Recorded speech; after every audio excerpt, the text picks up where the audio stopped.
Hey viewers, good morning. कैसे हैं आप सभी? I hope you all are doing good. This is Manu Sharma. Welcome back to my channel educating hand. Students, हमारा topic चल रहा है टेंसेस का and the topic is about to finish today, and we will do the last exercise of the topic from your BBC Compactor new edition. So without wasting much time, let's move on to the video. Exercise number 25. The following sentences, the following passage tells an incident from Guru Nanak's life. ये आपको एक incident given है viewers जो एक गुरु नानक जी की life से related है. आपको यहाँ पे रूट फॉर्म्स जो हैं वर्ब की वो गिवन है. क्लियर? तो कौन सी करेक्ट जो भी इसको सूट करेगा वो यहाँ पर हमें सुटेबल जो वर्ब है वो आपको फिल करनी है. Once Nanak's father dash him some money. एक दिन की बात है कि नानक जी के पिताजी ने उनको कुछ पैसे दिए. देखिए दिए, अभी ये सारी पास्ट की बात है ना, वो अब हैं, तो ऑफ कोर्स आपको पता चल गया होगा कि गुरु नानक जी के लाइफ से रिलेटेड इंसिडेंट है, ऑफ कोर्स पास्ट का ही होगा. तो हम इसको पास्ट में सॉल्व करेंगे. दिए, तो यहाँ पे जो गिव का V2 है वो होता है गेव. गिव, गेव, गिवन होता है. ठीक है, वो जो गिवन है वो पास्ट पार्टिसिपल जो आपका फॉर्म उसका फॉर्म होता है. तो यहाँ पे हमें पास्ट फॉर्म को यानी V2 को यूज़ करना है. तो उन्होंने उनको कुछ पैसे दिए. ही आस्क्ड, उन्होंने बोला हिम अपने बेटे को to go to the market कि वो मार्केट जाए एंड डैश सम फूड, और ख़रीदे. बाय मीन्स खरीदे. ठीक है, तो यहाँ पे फिर से हमें V2 इसका चाहिए और वो होता है बॉट, कि वो कुछ भोजन जो है खरीद कर लेकर आए. Nanak dash out of the town, तो नानक जो है वो नगर से बाहर गए. तो यहाँ पे फिर से हमें पास चल रहा है तो आपको V2 गो का वेंट करना पड़ेगा.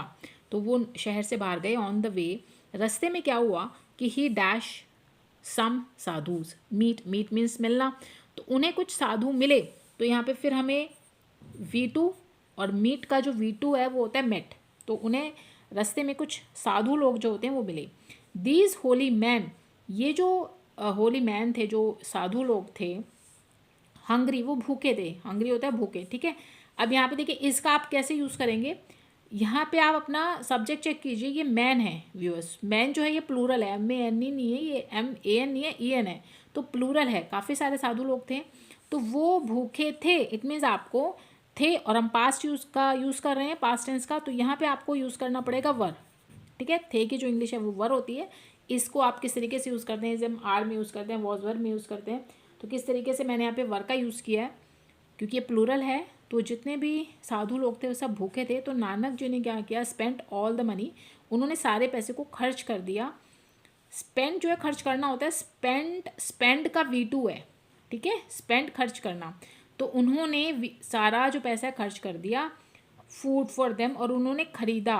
अगेन फिर आप बाय को बॉट कीजिए, V2 का यूज़ करेंगे. पैसे को खर्च करके उन्होंने भोजन को खरीदा. Then he dash back home, और फिर वो घर वापस गए. तो फिर गो जो आपकी रूट फॉर्म है इसका V2 बनेगा वेंट.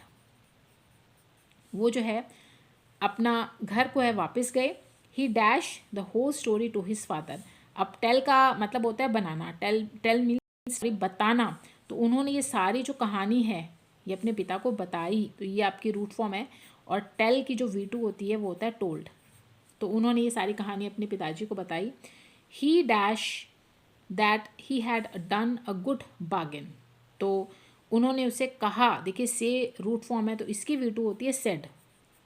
तो उन्होंने कहा कि उन्होंने बहुत अच्छा ये काम किया है, बहुत अच्छा वो एक डील सौदा बहुत अच्छा काम करके आए हैं. But the father dash angry, लेकिन पिताजी नाराज़ थे. ठीक है, तो सब्जेक्ट को चेक कीजिए, फादर सिंगुलर है. तो आप क्योंकि पास्ट का यूज़ कर रहे हैं, पास्ट टेंस का, तो आपको इसको वॉज में यूज़ करना पड़ेगा. तो वो बहुत नाराज़ थे. He dash fed up with the strange behaviour of son, क्योंकि वो अपने बेटे के ये जो स्ट्रेंज बिहेवियर था उससे वो फेड अप थे, बड़े नाराज़ थे कि किस तरीके से उन्होंने किस काम के लिए उसको भेजा था और वो क्या करके आया. तो वो अपने बेटे के इस बिहेवियर से बड़े फेड अप थे. तो अगेन इसको आप, क्योंकि पास्ट टेंस का यूज़ हो रहा है और इसको ही को सूट करेगा वॉज. तो वो अपने बेटे के इस स्ट्रेंज बिहेवियर से बहुत ज़्यादा फेड अप थे. तो ये थी व्यूअर्स आपके एक्सरसाइज नंबर 26. और इसी के साथ आपका ये जो टॉपिक है टेंसेस का ये आज कंप्लीट हो गया है. और देखिए कितने सारी एक्सरसाइजेस 26 एक्सरसाइजेस की हमने प्रैक्टिस की है और मुझे ये होप है कि अब आपको इस टॉपिक में कोई भी कन्फ्यूज़न नहीं होगी। अगर आपको अभी भी कोई क्वेरी है या कहीं कोई कन्फ्यूज़न है तो आप मुझे कमेंट सेक्शन में कमेंट कीजिए, आप पूछ सकते हैं मुझसे। और इसी के साथ एक प्लेलिस्ट जो है, जितनी भी वीडियोस इस टेंसेस टॉपिक के ऊपर बन चुकी हैं, उस सभी की प्लेलिस्ट तैयार करके मैं आपको लिंक उसका डिस्क्रिप्शन बॉक्स में दे दूँगी। प्लीज़ आप वहाँ से चेकआउट कीजिए और सभी वीडियोज़ आपको एक ही प्लेलिस्ट में मिल जाएंगी। और अगर आपको मेरी वीडियोज़ अच्छी लगती हैं तो प्लीज़ चैनल को लाइक, मेरे वीडियोज़ को लाइक एंड शेयर ज़रूर कीजिए और चैनल एजुकेटिंग हैंड को सब्सक्राइब कीजिए, ताकि बहुत सारे टॉपिक्स, नए नए टॉपिक्स आपके सामने मैं ला सकूं और आपको क्लियर हो सकें। मिलते हैं अपनी अगली वीडियो में, तब तक के लिए गुड बाय।